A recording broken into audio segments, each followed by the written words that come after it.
Hi, welcome to the Columbus, Ohio Real Estate News Show, where I dive into the stats and news that impact the Columbus, Ohio real estate market. Whether you're looking to make a move, invest, or just want to stay informed, we hope you find this show useful in your real estate journey.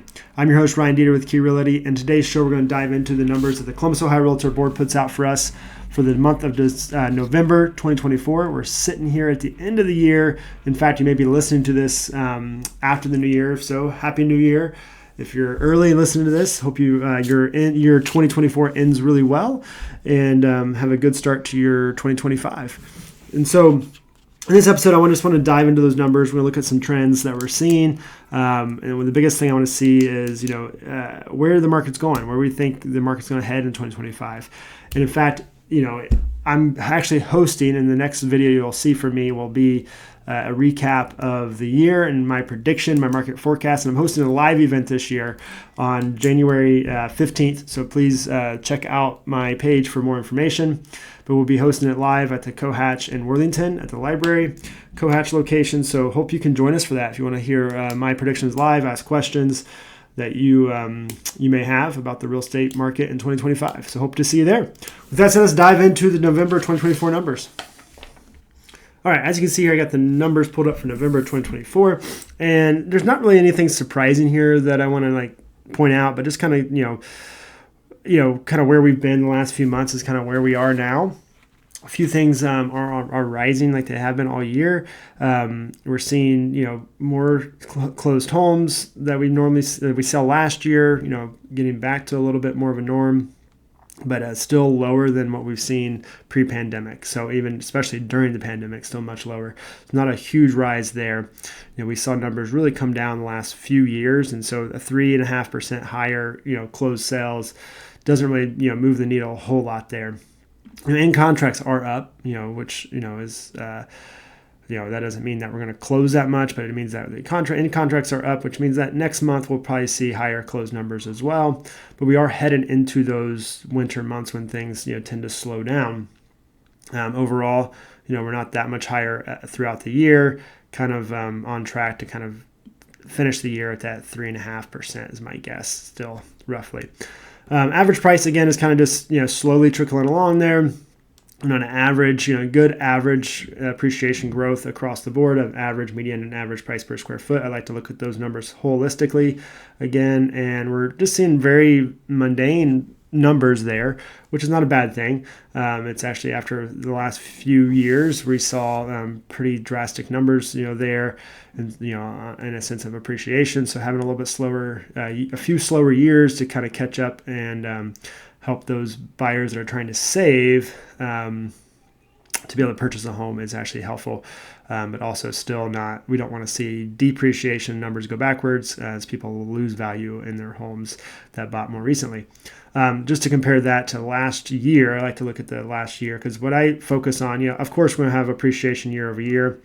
And not of course, but when we have appreciation, it's comparing it year over year. But what I also want to focus on is kind of where we are month over month.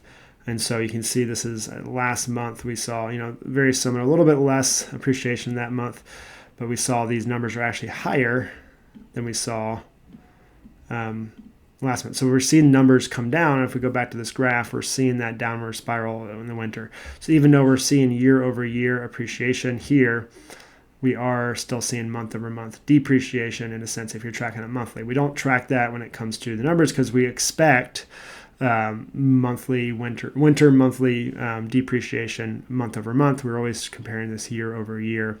But just so you know that as we get into the winter months, average prices and all those numbers tend to go down as we head into the winter and then come back up in the spring, where most of our appreciation takes place when it comes to month over month appreciation. So anyways, just to always recap on that, always watching that, and making sure, hey, there's nothing abnormal going on. We're still seeing that numbers come down month over month. We were at $359 on average price this month, and we're at $361 last month. So just again, not a huge difference there, but we are seeing it go backwards. And in fact, that's actually a pretty small number.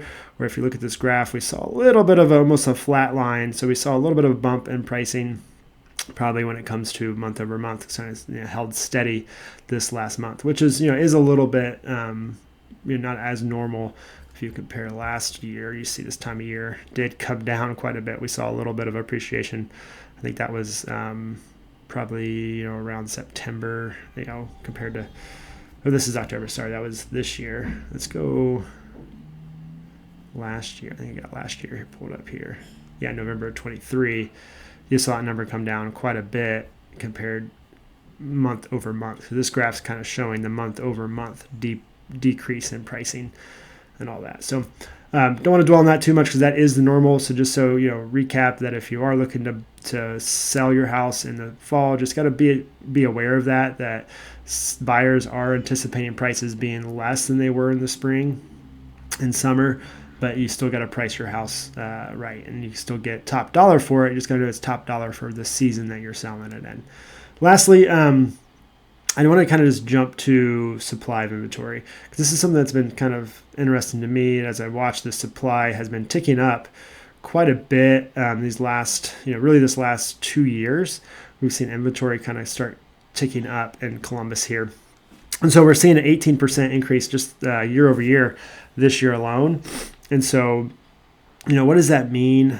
First off, it means that the number of homes that are on the market, if no new homes hit the market, so you see new listings are here, and I'll touch on that in a second, but if no new listings hit the market, that it would take 1.9 months for every single house to be sold at the rate homes are selling in this market. So, a 2-month window, I think, really, they say a 6-month market is a balanced market, buyers or sellers. I think 3 to 6 is probably a healthier market where, you have buyers have options that have a chance to negotiate but there's also good homes are still selling quick at that 3-month ratio. And let's go back. Actually, I want to go back to pre-pandemic. I think I have that pulled up here. I don't, but if you go to the Columbus Board of Realtors website, you can actually go back all the way to 2018, I believe, 17, and you can see, let's go to 18. 18 is kind of a good, pre-pandemic watch here. We can go to November just to see what the inventory was then. Let's go the entire MLS here in Columbus region. Yeah, we're right at that same number now. So we're right at that pre-pandemic number in Columbus. And keep in mind that Columbus was a very, competitive market even before the pandemic. It wasn't the most competitive market in the country, but it was still, good homes sold really quick. In fact, had multiple offers. And, the ones that had kitchen, baths, remodels, and were priced well according to the market and according to what's sold in that neighborhood. Now homes that needed work and, needed fixed up, that were priced a little high for the conditions. And it's always harder to price a house that needs work and fixed up based on the market, because, it's hard to know exactly what needs done, and buyers don't understand what goes into, fixing things up, and everyone has a different idea of what things cost.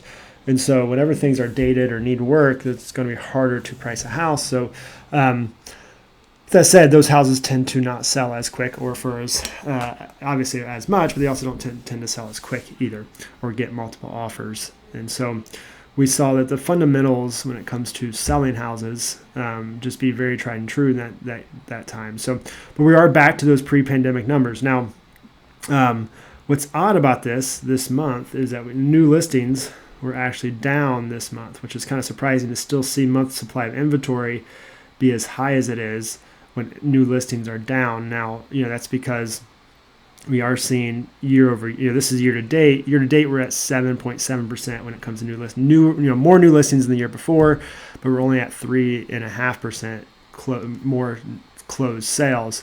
So obviously, the more new listings we get and the less new sales we get, that number is going to be higher. So this last summer, fall, summer, we saw quite a bit of homes hit the market that have not been selling, have been sitting on the market longer. Now this month it's fascinating because we actually saw people, I think, are starting to catch on to this and saying, well, I'm not going to list my house. I'm going to wait till spring. I'm getting these conversations a lot right now. So I'm going to wait till spring to list my house.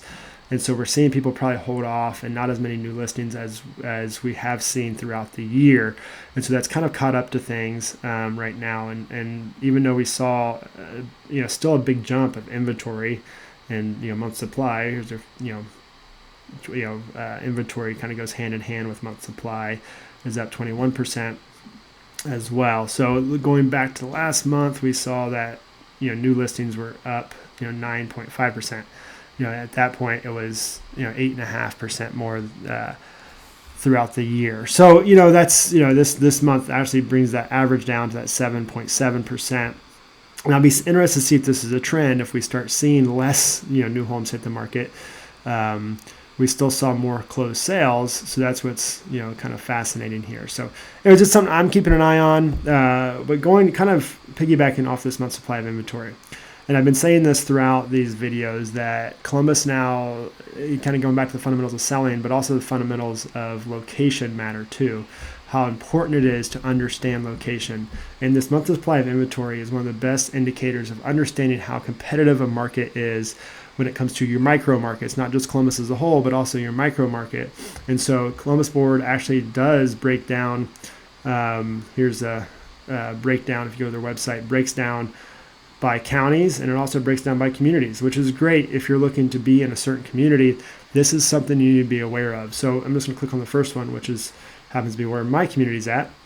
The Clintonville Beachwold happens to be where I live, and you can see here going down to the month supply of inventory, we are much less, much less than what the average Columbus is. So it's it's a whole percent less, which is significant. That's more than half of the supply here in this area. And I can tell you, this is still Clintonville is still a very competitive area. Being under a month is very, very, very, very competitive. That's a very hot market. And so just because Columbus as a whole is on the rise when it comes to inventory doesn't mean every community is. Again, another community, let's go to the bottom. You have Worthington, which is just north of Clintonville. Let's go to the school district because there's more data. So same thing, it's even less supply, and you've seen that's actually going down. Clintonville was neutral; it had the same amount, but Worthington's actually going down, and so that's another indicator. So let's go to Columbus City Schools and kind of show you another. Come back here. So this is the home page here. You go to Housing District, go to Columbus City Schools. All the Columbus City District. This includes Clintonville as well, so it's got some areas that are competitive, some areas not, and you can see this is actually higher than the average Columbus inventory and month supply. Let's just do a random one here. Let's do a suburb. What's another suburb? Let's do Grove City. I haven't went to this one yet, but this is a good indicator to see. Again, it's up a little bit. It's actually less than the Columbus as a whole. So it's kind of right in line with what Columbus is doing. So that's just something to be aware of if you're looking to buy in a certain, which most people are when they're looking to buy in a certain community, to understand just how competitive a community is, what kind of offer you're going to make, what kind of, how long to expect a house to be on the market. If a new house hits the market, should you rush to go see it or should you wait? Those are things that kind of can help you understand that and look at the data when it comes to your community you're hoping to be in. So hopefully that's helpful for you guys. And again, I just want to remind you that, if you're interested in joining me as I do a live show on January 15th, my Columbus, Ohio real estate market forecast. I try to do this once a year. I will also do a video of it so you guys have it. You guys can watch it as well at your own time. But of course, if you have any questions, would like to go over anything with me personally, I'm always happy to have those conversations. Reach out. Feel free to give me a call, text, email. I'm not hard to find. You can just Google me, and I should be able to my contact information should be on there. So hope you're having a good day. Happy New Year. Hopefully your 2025 kicks off well, and look forward to seeing you in the new year.